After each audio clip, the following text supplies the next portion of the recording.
Good evening, everybody. Welcome to another edition of Cast Revive. Tonight, you can see it's a little bit loud because we are live at the Hourglass Brewery, and I'm here with none other than the man who created the Thirsty Gamers, Mr. Zack Crawford. How's it going, guys? So thank you for coming on. And tonight, the reason why we're here is, I'll let Zack explain a little bit more, but he does a weekly meetup for board games. And this place is pretty hopping right now. This is really, really cool. Yeah. It's the same location where we did the launch party for Geek Street Station. So if you were here, you can kind of visualize what it looks like. Before we jump into our main topic tonight is going to be E3. And yeah, I wanted to talk about E3. I said, you know what, we're going to do it. Zach has watched it. He's interested. I said, you know what, this is going to be the perfect episode. So before we jump into the opening track and all that kind of stuff, Zach, why don't you kind of tell us about Thirsty Gamers and what you guys do? Sure. Like I said, my name is Zack Crawford, and I am the host of the Thirsty Gamers. We originally started as a meetup group on meetup.com. You can find us at meetup.com/thethirstygamers. And basically just a meetup group to come out at the Hourglass Brewery in Longwood, Florida, to play games, to play board games. And we have usually about 20, 25 people out here every night. And it's very casual. Just you can bring your own games, or I'll provide games for you. And we'll definitely teach games, so don't feel intimidated. But it's 6 o'clock p.m. We usually run until about 11, but you can show up whenever. We'll be here all night. That's awesome. That's awesome. Yeah. And every week, that's impressive that you can keep up with this, because I mean that's a lot of work, and you have a really good support from these people who go. Do you notice that you see a lot of the same people every week, or do you kind of get fresh faces? We usually have at least 10 or 15 people are the same people, so that's always the awesome crowd. Right. And this has gone beyond the meetup group. Like, I'll hang out with these guys outside of it, so we are kind of a community here. Right. That's awesome. Yeah. So people are probably wondering, why did I pick Sonic Boom from Sonic CD? What is it about this game that because I asked them before we started, give me a couple of your favorite games. Right. And Sonic CD, a lot of people. Is it kind of popular?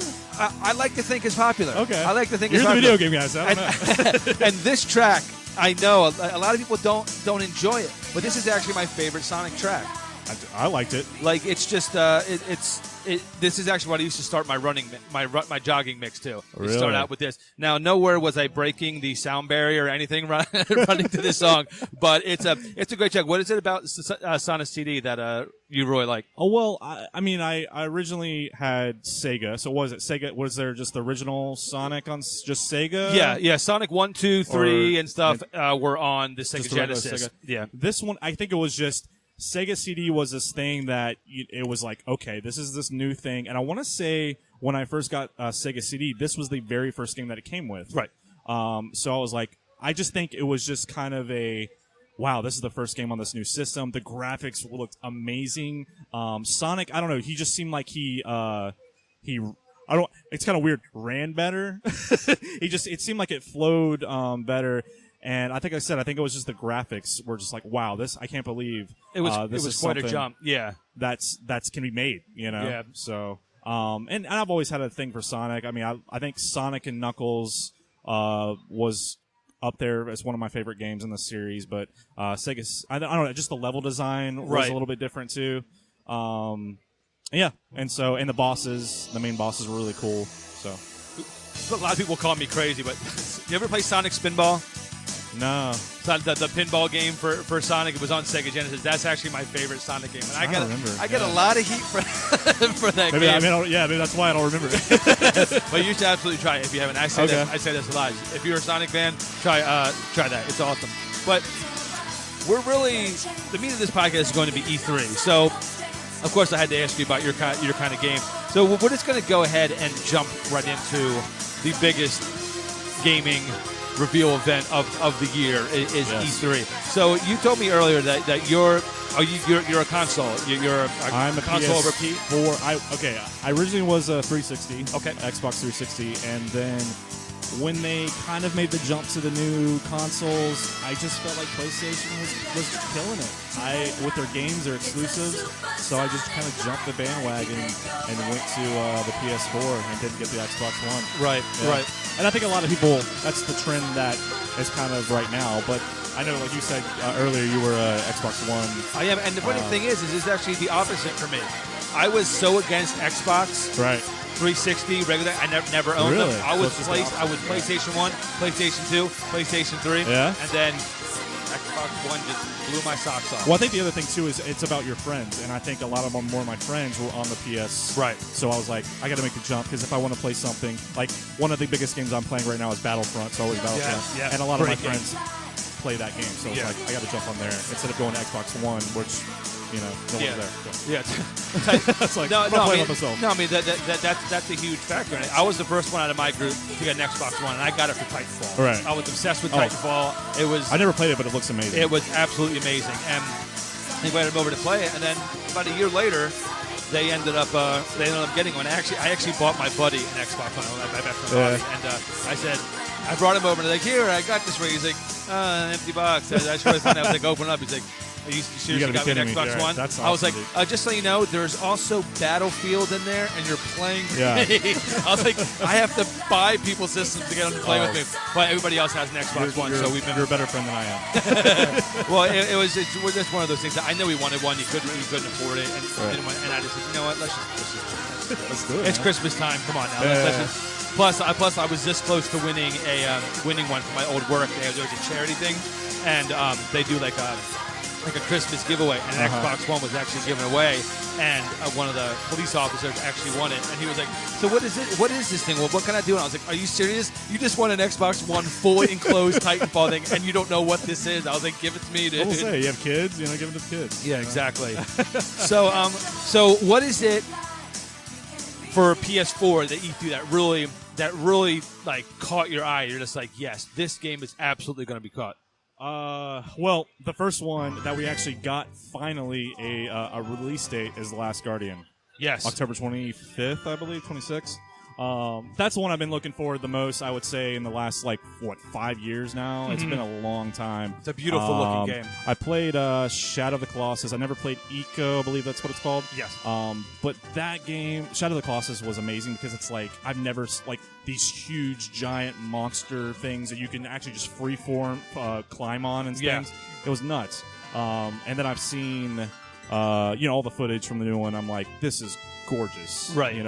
And I guess the game we might get into talking later on is Zelda. To me, looks like it kind of has that same little bit of that same art style. Mm-hmm. It has that open world exploration that is just, I think, is gonna it's going to change the series forever. I think it's one of those things where it's like, okay, how can we make this Zelda game fresh? We're either going to do this or keep it the same. Well, people have been wanting it too, open world, for a long time. And the reception that it's gotten has been unbelievable. So I think they made the right decision. I just hope they don't get rid of what Zelda is in those dungeons. I hope they don't, Yeah, you have to have them. Yes, you absolutely have to. Because I've heard that you're going to have a lot of mini dungeons. I'm hoping they still have those grand scale big ones too. Zelda is all about the dungeons and the puzzles that are associated with it. Yeah. You can't take that out, otherwise it's no longer a Zelda game. Yeah. So as a PS4 player minorly, I have two games for my PS4 and I don't play them. Which ones? I had Final Fantasy 14, which I would love to get back into playing. Which your viewers are probably going to be shocked, but I've never played one Final Fantasy game. Okay, so thank you all for listening this week, and we'll see you next. I think I dabbled in Final Fantasy 7, and again, great game, one of the best I think in the series. What people have told me, just wasn't my type of gameplay. I don't like. It's a turn-based, right? I'm just not a big fan of turn-based games. Well, then you might like the later games that kind of steer away from that. I should do that. So, we'll discuss that. But dabbling in 7 is unacceptable. You don't dabble. Well, they're remastering it, or remaking it. Yes, they are, and it's actually from what the combat system looks like. I promise it looks like you, it'll be I right will up your alley. play the new one. So two things I want to, before we move on to another console or other games, two that really caught my eye. Okay. Horizon Zero Dawn looks yeah. absolutely amazing. It's got the Elder Scroll Fallout feel with giant robots, with finally a main badass woman character too. Yes. And it's the year of the bow still, guys. Yeah. Really, the stuff they were doing, and the frame rate was utterly amazing. I spent a lot of time looking at shading and lighting effects in games. Okay. I think with the consoles and the games that are coming out, those things are sometimes overlooked. But I feel that you have the right shading and lighting.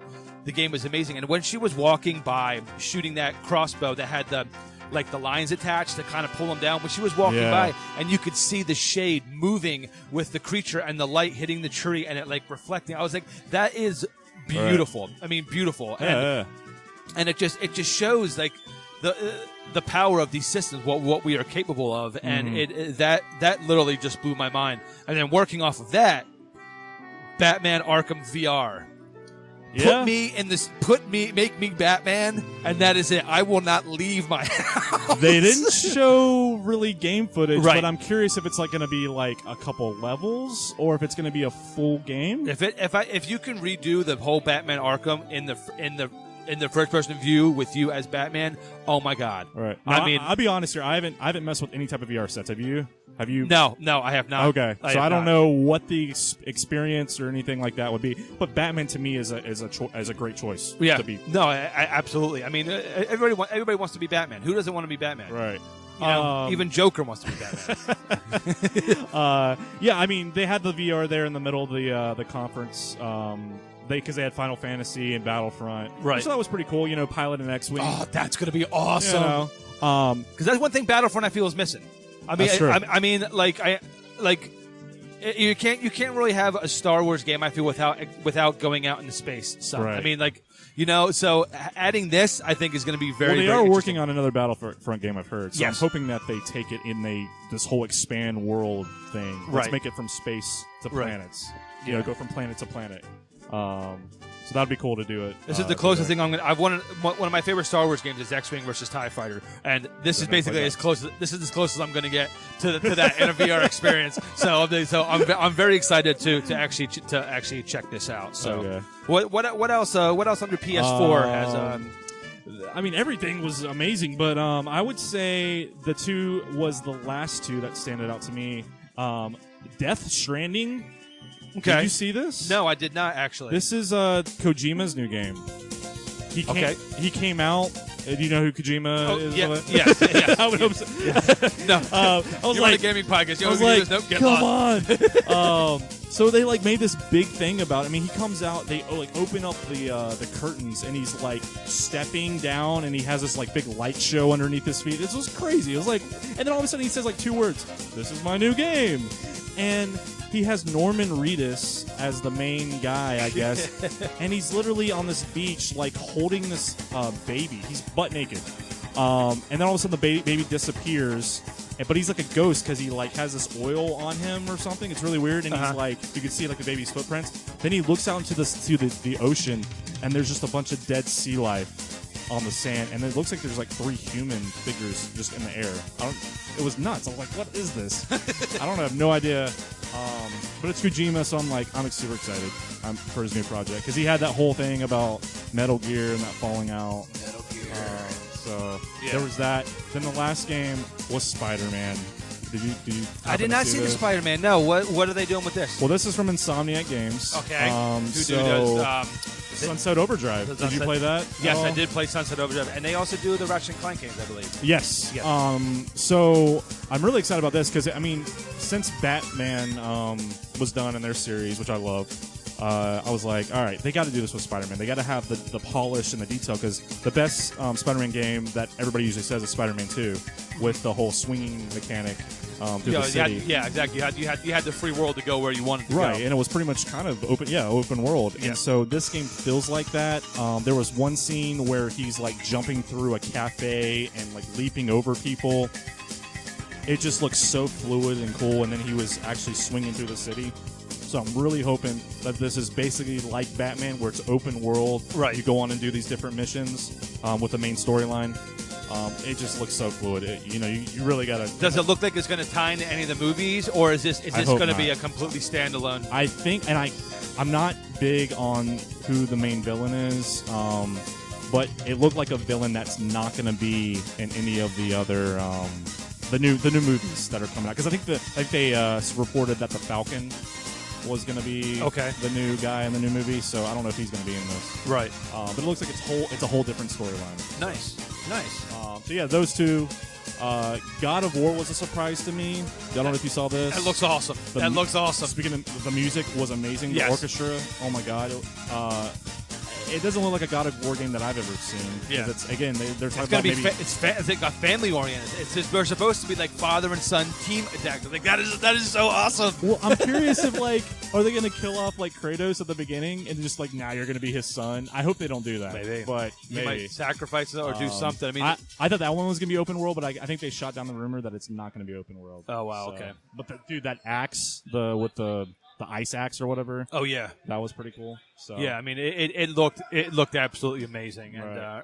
I'm a big fan of the God of War series. So really, I'm really interested. I haven't played too many of them. They're so violent, it's amazing. Okay. There's so much satisfaction. Well, the camera view has always kind of been different with that too, where it's kind of this like cinematic shot, right? And this one, it's like kind of over the shoulder a little bit. It's, right. It's a different camera angle, which is kind of interesting. Yeah, that they decided to do that. So we'll see how that goes. Yeah, I don't know. I'm gonna talk a smidge about my hype games. Do it. I already mentioned Batman Arkham VR. Okay. But next, I'm just going to start with the most hype one, like right out the gate. Titanfall 2. No. Oh, okay. Battlefield 1. Battlefield 1. Battlefield 1. I'm excited for that. I am a huge fan of military first-person shooters. I played the Call of Duties. I've played the Battlefields, Bad Company. I've played Medal of Honor. I love them all. But my problem is they keep going too futuristic to the point where sick and tired of it. I can't. It's like Halo. I can't Halo. relate. There's no like memory super associated with it. But they are starting over in World War I, and it looks absolutely amazing. Trench warfare, man. Yeah. In order to because Battlefield has always been below Call of Duty, I feel, in terms of popularity and things of that nature. And so they needed to do something that was going to turn the tide, and this is going to be it. Because I saw Infinite Warfare, and while it looks beautiful, I do not want to fight in space. No. I'll play Dead Space. I'll do other things. But when I play a first-person shooter, I want to be on the ground. I don't want to have to me, Call of Duty is not a mech futuristic shooter type game. I'll play Titanfall. I'll play other kind of games that already incorporate those elements. Right. I want to play Modern Warfare 2, that era. I want to play Bad Company 2, Vietnam. I want to play World War I, World War II. Right. That's what I want. And Battlefield, I think, visually, that 64-player match they did, holy crap. I mean, I saw a little bit of it. Yeah. Oh, yeah. It was amazing. I mean, I think the best one was the blimp coming down or whatever. Yeah, and the thing is that like when you see this stuff coming down, you can be in the area where the thing is crashing, and the change in the environment. I mean, the destructibility and that's always everything been better in Battlefield. Has always been better in Battlefield, and plus you get horse combat, you get swords, you can beat people to death with shovels. So I mean, it's do they have a campaign in this one? A single player? They're going to have a campaign. Because I think that you start off like with the horses and then you kind of work your way up. So so it's going to be it's going to be amazing. You got the biplanes, so you're not going to have any missiles. It's literally it's going to be an unbelievable experience. Well, I think it was a cycle because I think because I love the old school Call of Duty games of the World War II and style and things like that, and Battlefield. I think there was like a little Battlefield game on Xbox 360, 1942. That was my favorite Battlefield game. I don't know what it was about that. And I think it's just a cycle because I think back then we were like, we want a modern game, but I think we're just so sick and tired of it. And now they're going into space. Yeah. Yeah. So this is on my hype train for Battlefield 1. The thing is, though, that really got me is when I turned it on, the trailer was already happening, and I was watching. I was like, this looks awesome. I was like, this is really interesting stuff.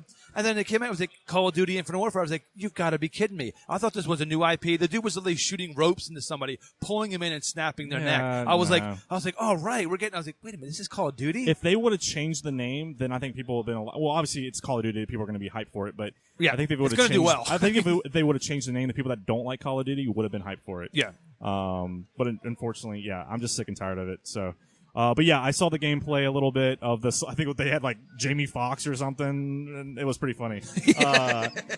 It was cool, man. I'm so hyped. I think that's coming out end of this year, I believe.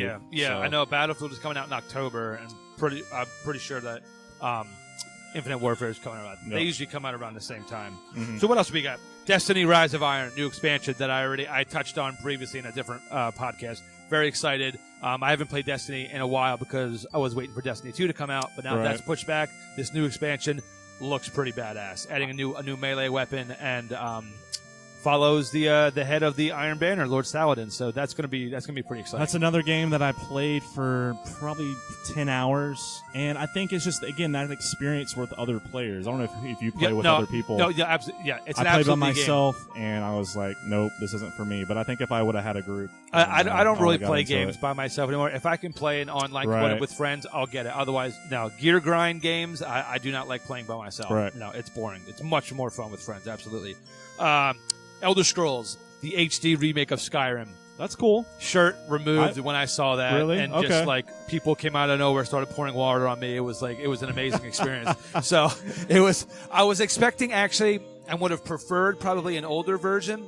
Okay. Because Bethesda made an announcement that they were going to be remaking one of their games in a popular franchise. So people were like, are they going to do Daggerfall? Are they going to do Morrowind? That's Even true. Oblivion? Yeah. Skyrim being the last game they did, other than the online one. Yeah. But Skyrim is absolutely amazing game. played I'm it, not yeah. disappointed at all. Would I have liked Oblivion or Morrowind more? Yes, but I am not disappointed because the game looks absolutely beautiful. Well, this one too, you can actually. It comes with all the mods, I believe. Right? That's correct. Yep. Okay, so Yep. that's would be if I was gonna replay Skyrim, put that many more hours into it, then I'm like, okay, Yeah, they're bringing The mod should they're come bringing with modding this. support to consoles, so that's gonna be huge. Right. It's gonna increase the replayability just a little bit for a lot of people.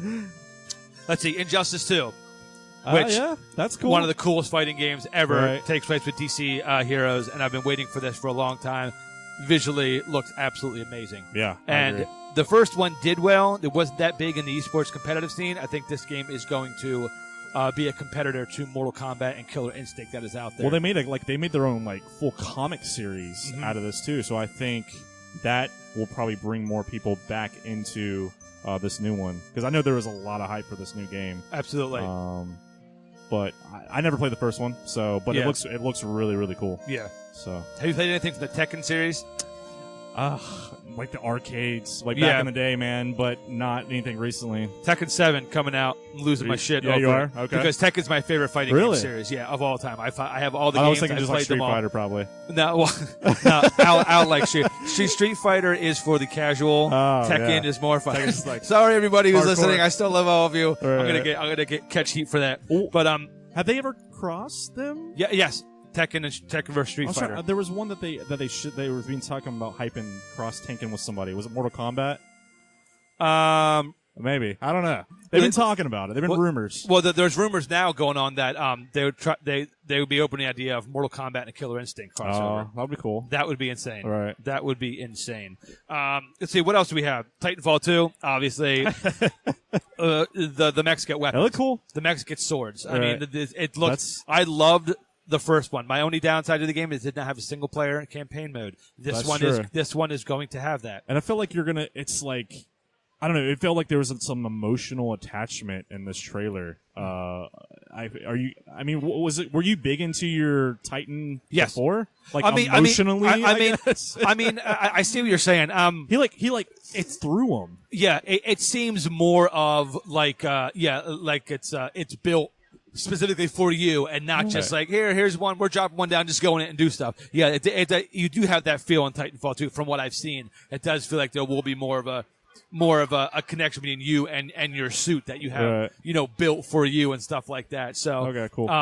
But the new weapons, the environment, everything, it looks amazing. So I'm really, really excited for it. Awesome. And last but not least on the list is Tom Clancy's Ghost Recon: The Wildlands. I love cool. Tom Clancy to the point of obsession. I love Ghost Recon. Yeah. It's one of my favorite series, and the fact that they're doing a new game and it looks amazing. Yeah. So if you haven't played Ghost Recon, you're a military group that you go out assassinating people and taking all these crazy missions, and you got to look it up because there isn't enough time for me I could literally have a whole episode on Tom Clancy games, Really? which actually is not a bad idea, except for the Division, which I'm not going to talk about that. So. Cool. Were there any games before we move on to? We're going to move on to where were they? What games were you hoping to see? Was there anything that you really wanted to see, or a game you were hoping that would maybe in the rumor world, or just something personally that you were like, I'd really love them to remake this game. Let's see if they happen to do it. Well, one of my favorite games is Red Dead Redemption. Okay. I think it was like a month or two ago. They actually, I don't know if it was Rockstar or someone leaked this, but they leaked the map, the world map. I don't know if you saw this. I did. So they leaked the kind of a concept map of the new Red Dead game. And I'm not going to spoil, obviously, the first one, but if you know about this game and know the story, you're probably hoping for another cool character that kind of mainstreams the game or whatever. So I was hoping for that, but Rockstar never comes out to E3. They might hype a trailer and they might throw a trailer there, but they usually never make a presence there. But I was really hoping for that game. You'll see him again when the next Grand Theft Auto comes out, and the whole place will just explode. I know, and I like Grand Theft Auto. Don't get me wrong, but man, we needed another Red Dead. Yeah. I'm trying to think what else. I mean, obviously, Prey 2. We got Prey, and it looked like a System Shock successor. I don't know if you ever played System Shock. I haven't, but I know what the game is. It looked cool. I mean, don't get me wrong, but I don't know if you ever saw the Prey 2 like 3 years ago. It looked like you were like a bounty hunter tracking down these different aliens. It looked amazing. It was like freelancing, like parkour. It was, I don't know, it was super fluid, and they basically scrapped that project. And they're kind of rebooted the System Shock successor and put the name Prey on it. Right. So, I don't know. I was a little disappointed in that, but it still looks cool. Nice. And I don't know. I don't really know what else I'm trying to hope for. I'm sure there's some other game that I'm hoping for down the pipeline. But I'm gonna throw a question at you. Yeah, right on the spot. Oh God. If they could pick any game that you've played in your lifetime and remake it right now in HD, like perfect, like Horizon style graphics, stuff like that, what would you have them remake? Jeez. Streets of Rage, probably. They could make a. I love for that comment. You're welcome on the show anytime. I mean, keep the same mechanics. I don't care. Yeah. The same, just bash them, mechanics, but make the graphics updated. Make I don't know. We do need more side-scrolling beat 'em ups. And I've heard rumors they would probably make a game like that, but it wouldn't be. I don't know if it'd be the side-scrolling beat 'em up mashers. I was so excited when they were saying they were making another Double Dragon, and it ended up being the Double Dragon Neon, which was actually a big letdown to me. But they need. They could easily do Streets of Rage 1, 2, and 3, do an HD remake, throw them all on the same disc, let's go. Four player online, get friends together. No, screw it. No online. You have to be in the same room with your friends. That's what it's about. Exactly. Take that online crap and stick it somewhere else. Get in the same room and play old school with your friends. Triple split screen. Exactly. That's how it's done. So where were they for me? First on the list, we got nothing new from Final Fantasy VII for the remake. Okay. I was expecting more. That's true. Yeah, more on that hype. With the hype that's surrounding that. Give us some more information in terms, because it's going to be episodic release. It's not going to be a full game. But give us some more clips on gameplay. And yay, Final Fantasy 15 is coming out. It looks cool. Hey, we got VR support for this. That's all great. I know that's coming out. What we don't know, Final Fantasy 7. That's what I care about. Yeah. So I was disappointed I didn't have anything for that. Metroid Prime Federation Force. Are you excited about that? I love Metroid. I love Metroid too. Samus is probably my favorite female character next to Lara Croft in gaming, and disappointed that it's only a 3DS release. So I think it looks cool, because anytime you can play games with your friends, which this allows you to have multiplayer with your friends, it's automatically pretty cool. But we did not see any more on this, which is disappointing considering it's coming out soon. So we were hoping for at least, you don't have to have a whole conference on it. Give me a 15, 30-second clip. Federation's coming out here. What do you think of it? If you don't like it, go to hell. It's still going to do well. Well, I think it was because it's on the 3DS, right? That's correct. I think it was just because there was nothing. They were only showing Zelda at E3, so they're probably like, "Oh, we got nothing for you." Kingdom Hearts 3. They didn't show anything for that. That's true. I mean, people have been waiting for Kingdom Hearts 3 for. Did they have a release date for that? Very long. I think they do. Yeah, I don't know. I can't recall what the actual date is. That's a series that I've dabbled in, never really played much. I played the first one. I didn't play the second one, but I know people have been waiting forever. Oh, and it's it just seems like at this event. You would think so. Yeah. But Nintendo just all about Zelda. So. But I would say not the biggest one for me, but for a lot of people was No Man's Sky. And no mention. That's coming out, I believe, in August. Because it was pushed back to August. And, what's up? this game is like supposed one of the to big hypes of like 2 years ago or something. Exactly. Like that? Nothing. So it scares some people that they're worried about showing something and Right. all of a sudden like, wait a minute, that's not what I thought. I'm not buying this game. And is this from a developer that's not really known? I think so. Okay, I didn't know. I think so. It looks absolutely amazing. I mean, they say you could play the entire game and never bump into anybody. That's how large. But I mean, it's just that there's that chance that when you're flying, going to a planet, and be like, oh, wait a minute, there's a buddy. I mean, it sounds awesome. Will they be able to pull it off? Battlefront and No Man's Sky and just mash this together. Yes. I mean, come on. I mean, trust me, the universe and the lore is there. You can absolutely make this happen. Exactly. But yeah, I'm excited for that. I know there's definitely some criticisms about that game, and people are very worried. So the last section we're going to jump into, letdowns. What games that you saw were like, oh wow, that is not what I thought it was going to be, or were there any games that you were super excited about and now you're just like, nope, not for me? Well, okay. So again, I mentioned earlier about VR, about how I haven't really messed with VR very much. Now again, I'm sure the experience is going to be cool, but I don't like gimmicks, and this is what Kinect was pushed so much. Where's Kinect now? Right. 3D is pushed so much. 3D is not really. I mean, it's still relevant, but it's not that much. I feel like they're going to keep pushing VR, and it's just becoming this next gimmick that we'll see if it works. But my letdown is actually when they pushed VR. I know it's hard to show. But I was like, let's see some more games. Let's see some more stuff. And there was a couple things. I think like PlayStation had this game called Farpoint. It was like some Martian. Yes. And then we talked about Batman. But I was like, I want to see some levels. I want to see some gameplay. I want to see something. And I felt that VR was actually a little let down that it didn't show more. No, I can absolutely see that. 'Cause that's the thing is a lot of people come. I mean, when they come, they show like, yeah, these opening cinematics are great, but I'm not buying the game necessarily for cinematics. I'm buying it for gameplay. Right. So give me at least, even if it's just 5 seconds of somebody walking through a world, let me see what I'm going to be seeing for 40, 50, 60 plus hours of me playing through this game.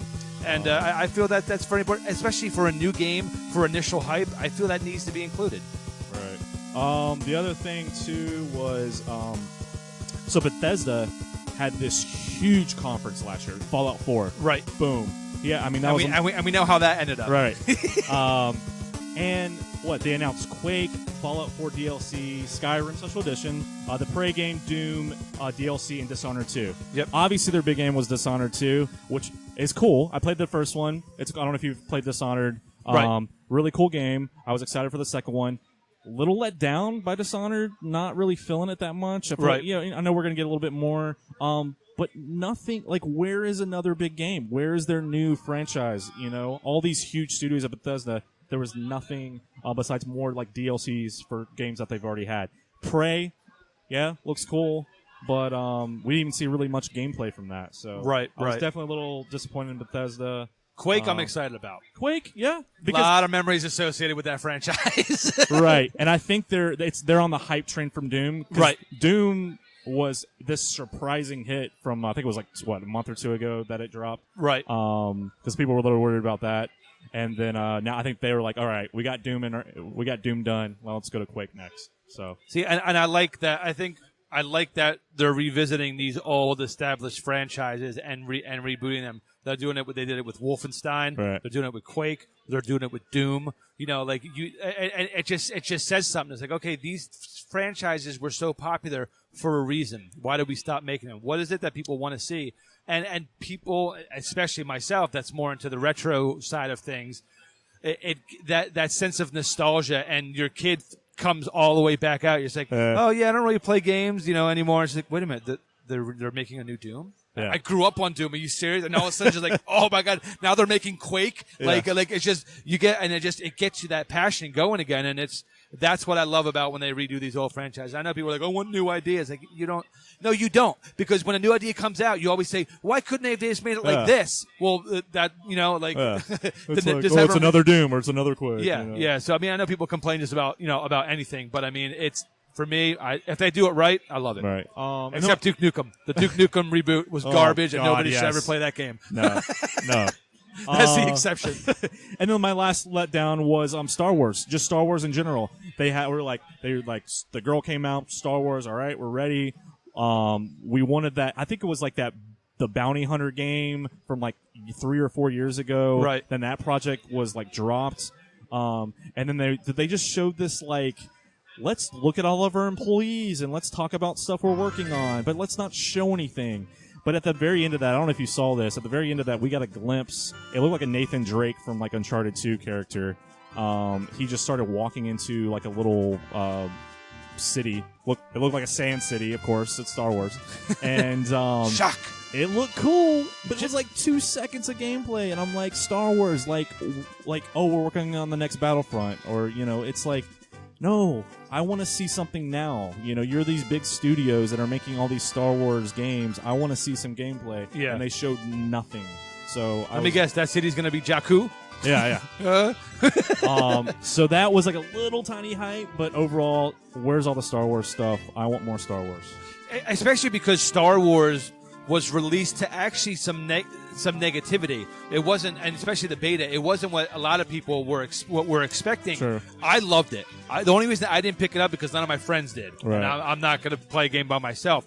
But going into that, if you have new content and leading up and a new game coming out, I mean, this is the biggest stage of the year for this stuff. Right. You need to show and start building hype early. And I feel I kind of almost wish that Battlefield had waited for E3 because I literally think that people would have picked up chairs and started hitting each other with excitement. That's true. Well, I was going to make one more point, too. I can't think of the girl's name. I want to say her name's Amy. She left the people that made Uncharted and Last of Us. Okay. I don't know if you know her, but she's like, I mean, obviously, I don't know if you ever played Last of Us or Uncharted.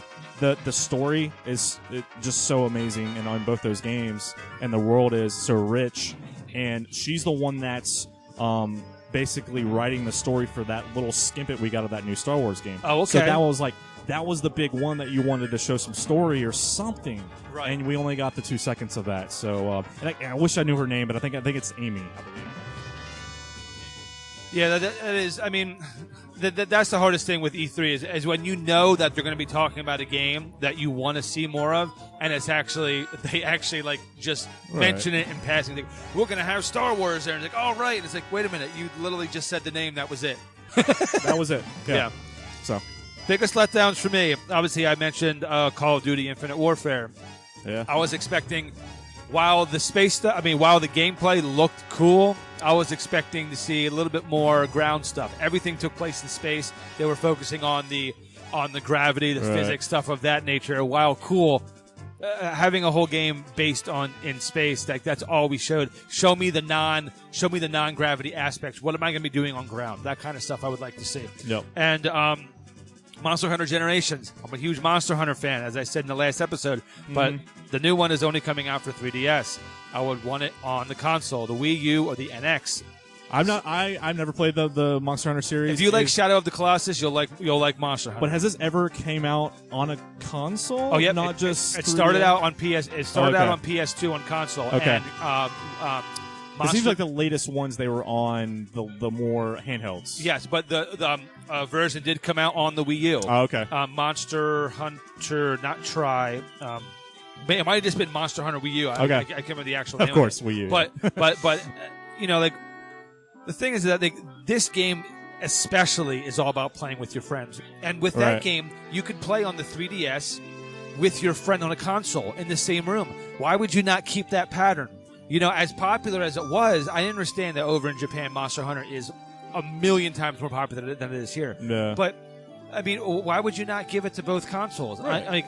I want to play this game, but I'm not buying a 3DS for it. And do you might think that it's because they're basically getting ready for this NX console that they're not really worried? I don't know. Maybe people are trying to develop for the NX and not really worried about the Wii U as much. But that would have been a good time to be like, you know what, Monster Hunter Generations coming to NX in the future. That's Start true. building the hype. Give me something. We didn't really get anything, and it's not that I'm looking to buy a new console. I just bought all the latest gen consoles. So I'm just like, look, give me a couple more years of these systems. We already have the new Xbox One, the S edition coming out, which You know this is going to be a thing. Yeah. It's the time frame for generations is gone. It's going to be like every 2 years. Absolutely. And the biggest thing was now I know this is not even like a big thing, but to me I can design my own controller. I can choose the colors. I can choose everything for the buttons, and I can have my name etched on it. That personalization I absolutely love. I would not be surprised if PlayStation next year. Boom,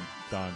Yeah. Now you can customize your controllers for that too. Everybody's gonna do it now. Yeah. So I mean, customization is huge, especially in the huge, esports competitive scene. People are bringing their own fight sticks, and it's all customized. I mean, why would you not do that for this stuff? I mean, it gives you that sense of just like this is mine. This is my specifically designed controller, and I'm going to wipe the floor with you with it. I'm just tired of them saying, okay, well, we're coming out with this better, slimmer console for Xbox, but guess what? In another 6 to 8 months.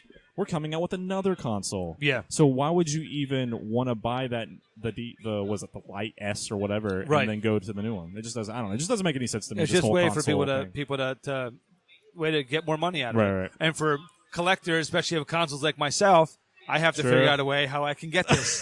So it's because I'll be sitting there being like, I don't have that one version of that console. That was the hardest thing about the N64. There's 50 different colors. Like, come on, man. You want all of them? I have 5. Oh my, dude, give me one. So when I move into my new house in August, I'll invite you this game room that I'm setting up. I have 19 different consoles. I'm gonna have them all set up to where you just push a button and it's gonna be absolutely insane. So anything else you want to throw out about E3 that either got you hyped, got you angry?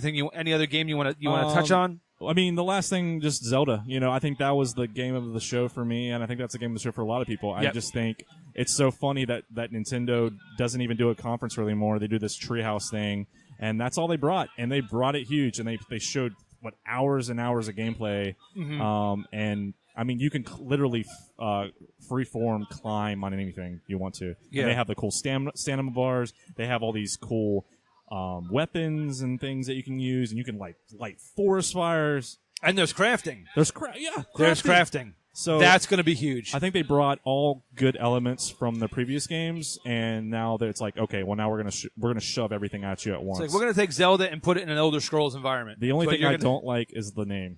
Breath of the Wild. Breath of the Wild, I think it is. What is that? That's not a Zelda title. Yeah, I don't know. I could see that. Yeah. I could see that. I'm sure it's something that will plug into the game. And that's usually what Zelda taglines are, but I don't know. And I think I read they're going to have voice acting in this game, but not for Link. Link is still going to be the silent protagonist. He's not going to talk. But I believe they're actually, instead of doing that's cool. For the voices, I think they're actually going to have. That's cool. I hope there's still a mixture, though. Yeah. I do like the little sounds. There was one thing when he kept on picking up new things. There was the same sound over and over and over. That's a little annoying. I don't know if you saw that. No. I did see when he kicked the chest and stubbed his toe and he was bouncing there grabbing his foot. I was like, that's kind of cool. That was cool. So, yeah. Anyways, so that's the hugest hype I'm probably coming out of that. Nice. So it was just fun. I've wanted to do an E3 episode, and I was like, how can I make this work? And I was like, wait a minute. I got to do that with Zack. Board games, E3. We can tie it in. This is going to happen.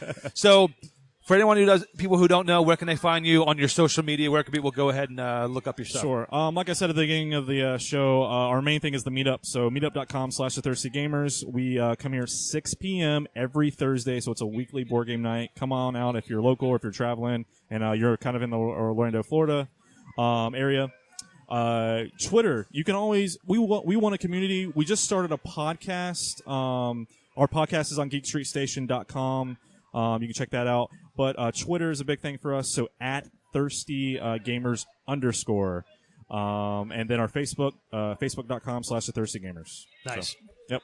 Well, Zach, thank you very much for joining. Thank you, man. This was a lot of fun. Man. This was awesome. And if you're interested in us, most likely you won't be, but if you are, then look us up on all our social media. You can send us an email, cashrevive@gmail.com. We're on Facebook, Twitter @cashrevive. We have a YouTube station. You can go there and check it out. We have all our Season 1 stuff, but we're looking at putting original content on there soon, but that's kind of in the works. But most importantly, you can check us out on geekstreetstation.com. For us, for Zach's Project Thirsty Gamers, and for Al, for Geek's Sake. You can find us all. We have everything you need in the geek universe under there. So thank you guys very much. Zach, again, thank you very much for joining us, and we will see you next week.